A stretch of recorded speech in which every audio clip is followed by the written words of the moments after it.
Pasan los años, pasan los gobiernos y los argentinos siempre tenemos esa gran preocupación que se llama inflación, que no la podemos sacar de nuestras vidas. Hernán Lechner, quien es magíster en Economía Política, director de CEPA, del Centro de Economía Política Argentina, está con nosotros. ¿Cómo te va, Hernán? Muchas gracias por atendernos. ¿Qué tal? Buenos días, ¿cómo están? Bien, bien. Bueno, qué tema, ¿no?, de los argentinos y la inflación, esa relación que se tiene desde hace años. Sí, es un proceso. La Argentina suele tener o funcionar con precios relativamente altos. Ahora, en general yo tiendo a pensar o a hacer un análisis más vinculado a la posibilidad de la recuperación de los salarios en términos reales. Es decir, si la inflación es del 30 y los salarios les superan a la inflación, bueno, uno siempre quiere una inflación de un dígito, sí, pero me parece que en ese contexto lográs encaminar, encauzar la cosa. En algún momento, mientras que si sí, discúlpame, ¿no? En algún momento en el gobierno de Cristina Fernández de Kirchner había una inflación, pero con salarios que se iban actualizando muy acorde, ¿no?, a ese índice.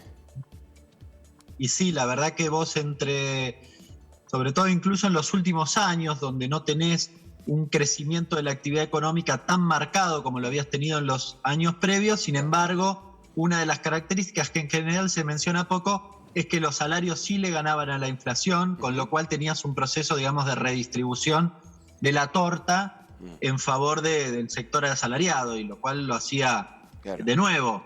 La dificultad de la inflación en 25 o 30 la tenías lo mismo, sí, pero contexto de alguna manera favorecía a los sectores asalariados en su conjunto. En este momento, en el primer trimestre, fíjate, llama un poco la atención, en el primer trimestre de este año, sí, los salarios salieron hechos contra una inflación que fue alta, de casi el 13%, los salarios del sector privado registrado quedaron en 13,2%. Sí. Claro, es difícil que se mantengan en los niveles de la inflación cuando la inflación te da 4,1%, porque implica que en abril las paritarias en promedio tienen que aumentar en ese valor. Quizás suceda eso porque estamos en un periodo de aperturas paritarias, y esto es bueno mencionarlo. Mi hipótesis principal del proceso inflacionario en este momento está relacionado con que se empieza a recuperar nominalmente el ingreso. Tenés paritarias, sí, y el precio es un mecanismo de transferencia de ingresos por excelencia. Yo aumento 4,1 y me quedo con el total de la negociación paritaria de ese mes, por decirlo de algún modo.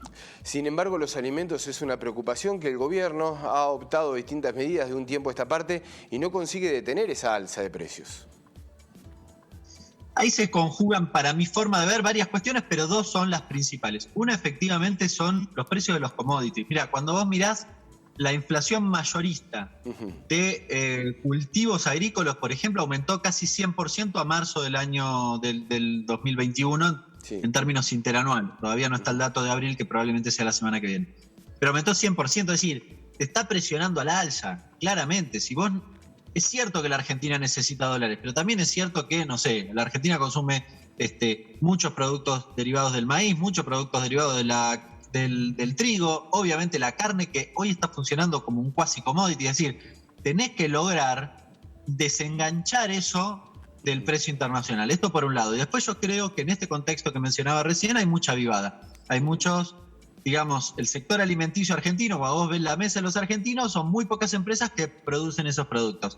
Esas empresas no tienen ninguna vocación de moderar sus aumentos, al contrario, diría, está bien el diálogo, pero me parece que ahí, claro, el rol del Estado es central para que eso no suceda. Claro, parece poco el pedido, ¿no? Sentarse en una mesa y hacer una súplica o un pedido de no aumentar los precios, de tener en cuenta la mesa de los argentinos. Me parece que hace falta otro tipo de medidas, digo, a la hora de sentarse.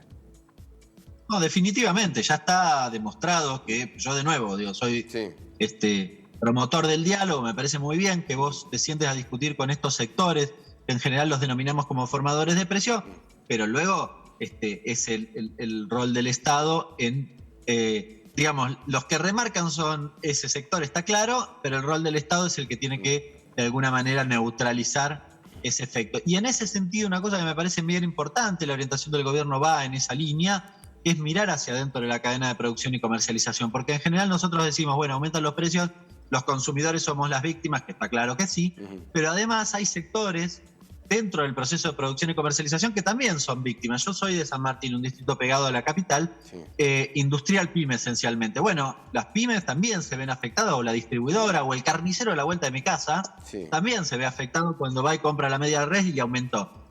Es raro, puede ser que en algún caso haya algún vivo que haya remarcado y sea un carnicero, pero tiene muy poco margen y poco peso en términos relativos, con lo cual no es él el que está imponiendo el precio.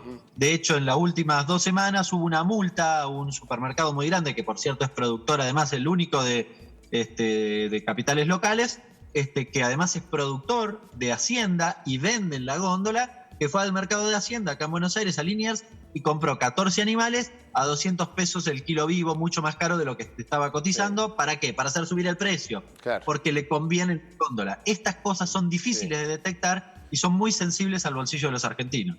Hernán, no te queremos robar más tiempo, pero bueno, el 29% de hecho no se va a cumplir, ¿no? Hasta fin de año, digo, es lo que marcaba en el presupuesto. Algo que decías al inicio, a mí el 29 no me preocupa demasiado, si es 35, si es 38. En general el presupuesto tiene mecanismos de ajuste per se, es decir, la recaudación también está superando los datos que vos tenías previsto en el presupuesto, con lo cual no es un gran problema si la inflación no es del 60, digamos, ¿no? Pero dentro de los márgenes normales que creo que vamos a tener no es un problema, siempre y cuando los salarios no queden por debajo. Esto diría que es el eje transversal para cualquier análisis. Hernán, la última, el Fondo Monetario Internacional acaba de concluir la reunión con Kristalina Georgieva. En términos específicos, ¿qué tan importante es haber mantenido esta reunión y con los resultados que se han conocido? Es importante porque, a ver, tenés el vencimiento del Club de París, buena parte de las discusiones están relacionadas con que el Weber, la posibilidad de pagar más adelante esa cuestión, se ata al acuerdo con el fondo, entonces la reunión no es para nada menor, es significativa. Yo sigo pensando que el acuerdo a 10 años que en principio propone el fondo no es suficiente para la Argentina, así como no se puede pagar el acuerdo actual, no se puede pagar a 10 años porque básicamente empalma con los vencimientos de los acreedores y te obliga a renegociar dentro de 3 o 4 años de nuevo, tal vez y probablemente en condiciones tal vez más adversas, porque hoy en alguna medida el COVID neutraliza algunas discusiones, por ejemplo, de reformas estructurales. Creo que un acuerdo que supere o de 20 o más años, bueno, puede empezar a tomar un poco de color y la Argentina puede realmente cumplirlo. Como siempre, Hernán, agradecidos, es un placer esta conversación, agradecido por la gentileza para con Telediario Federal. Hasta luego. Un abrazo grande para todos. Chao.